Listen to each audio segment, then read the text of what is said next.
In a herd of horses, no matter how large or small, there is a social organization known as pecking order. The term pecking order was first used to describe the hierarchy of hens in a flock. To be honest, until I looked it up to make this video, I thought it had to do with who got the food first.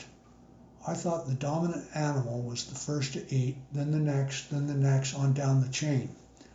I believe this is true to a point, but the way hens determined who was dominant was by pecking each other. Back to horses.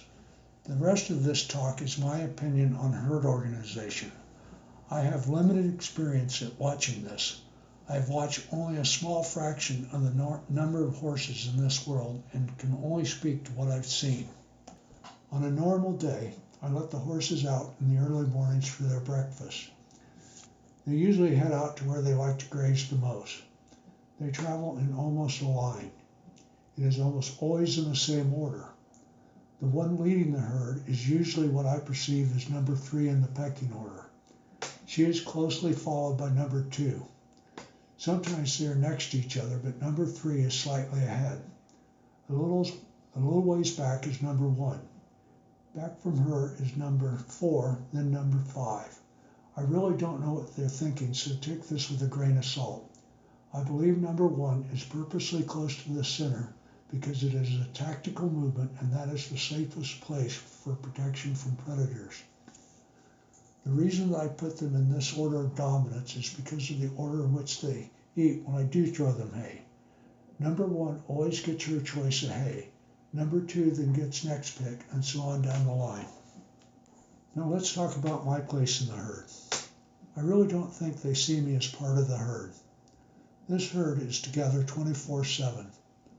I'm only present with the whole herd for a couple hours a day at most. Another observation is that when they are out grazing and something makes them feel threatened, they bunch up together. I think of this as herding up. They herd up closest to what I see as the least threatened and either then run or confront the threat. That is usually decided by the herd member who is most scared. They have rarely all run to me.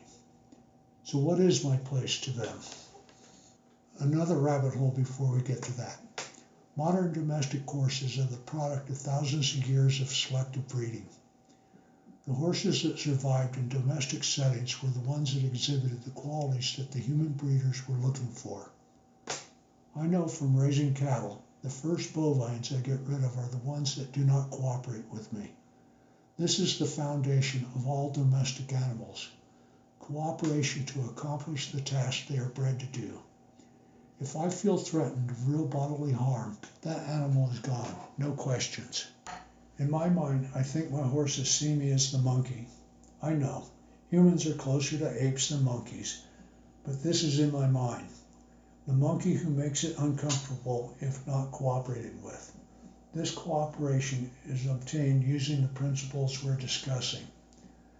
This is not to say that I don't see myself as the leader. Whenever I'm connected to a horse, I want them to know I'm the leader. As discussed above, leadership is dynamic. Pecking order is fixed. Leadership goes to the one who takes it. The others will follow depending on what is happening. I always take leadership. If I don't take it, the horse will. As the relationship between the horse and me grows, the more it will become a good habit for the horse to follow me. When the going gets ugly, the horse will trust my leadership.